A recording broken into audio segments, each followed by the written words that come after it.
Hello, and welcome to another episode of SkyrimPlus.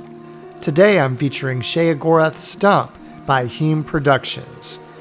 This is the same group that made the Niben river house that I covered earlier this week, and they made several amazing mods for Skyrim, like the Wizard's Well home that I covered a while back.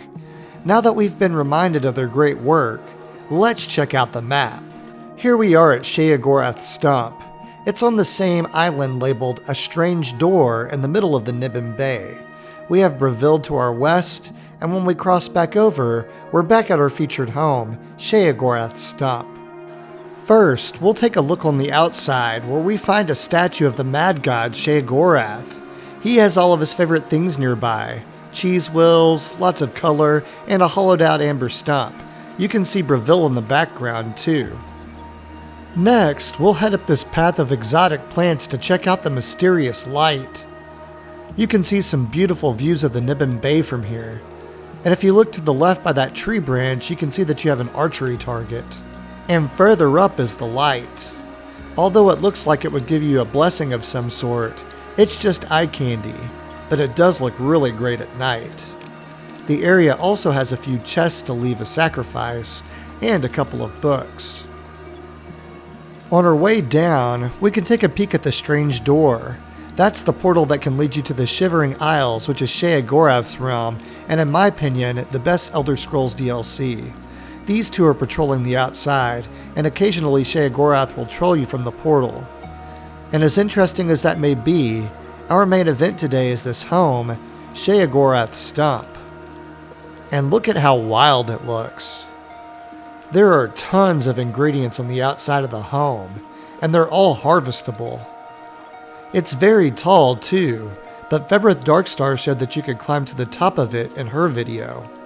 And I'll show you the nighttime lighting at the end. It's impressive. Now that we've seen the outside, let's head inside.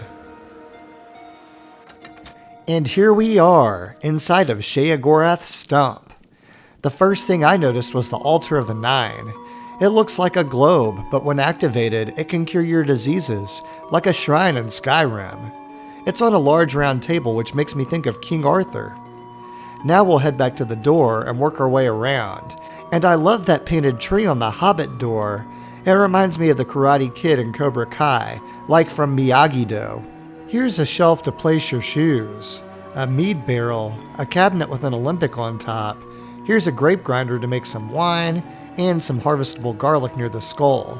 And speaking of skulls, it looks like you have some more in this cauldron. And next to that is a globe with what appears to be a beating heart inside. Creepy, right? But I'm a fan of horror movies, so I love it. Here's a shelf with some skill books, cheese wheels, and skooma. And then you knew there would be some quirks in here, so here's a chest with drawers inside of it. Funny. Here's a shelf with more cheese, books, and attractive clutter. And speaking of attractive, check out these glass storage containers. They look really good.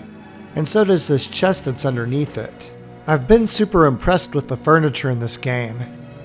Next is a cabinet with more alchemy gear on top. And before we head into the bedroom, you have a bust of Sheogorath himself. I'm sure that will help you sleep at night. And here's your bed, your dresser, a jewelry box, and a few loose gemstones to pocket. Watch your head at night though, it looks like you could easily take a root to the face. Here are some more storage containers and a display case.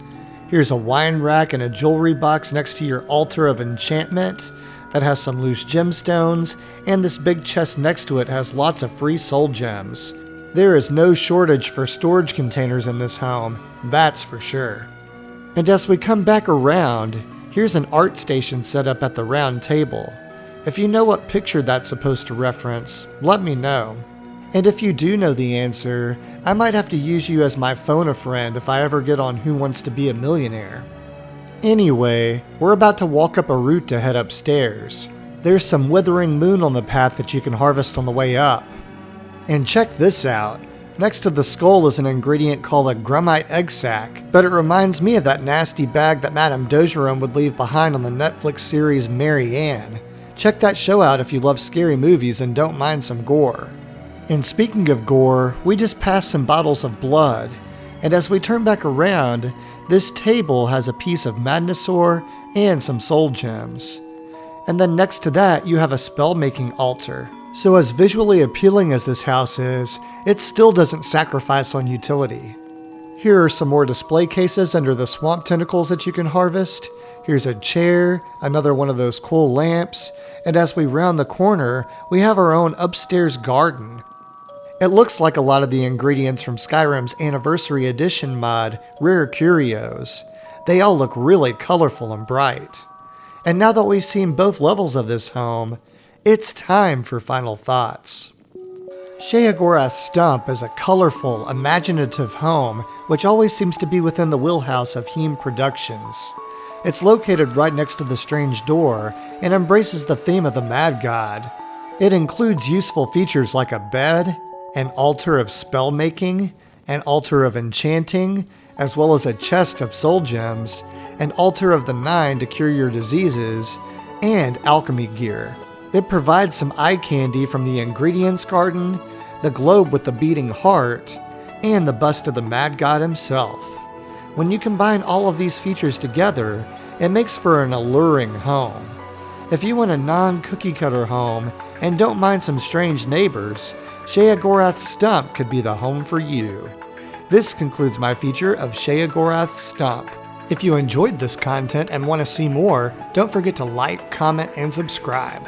Click the bell icon if you want to be notified of when I post. And as always, thanks for watching. I'll catch you on the next episode.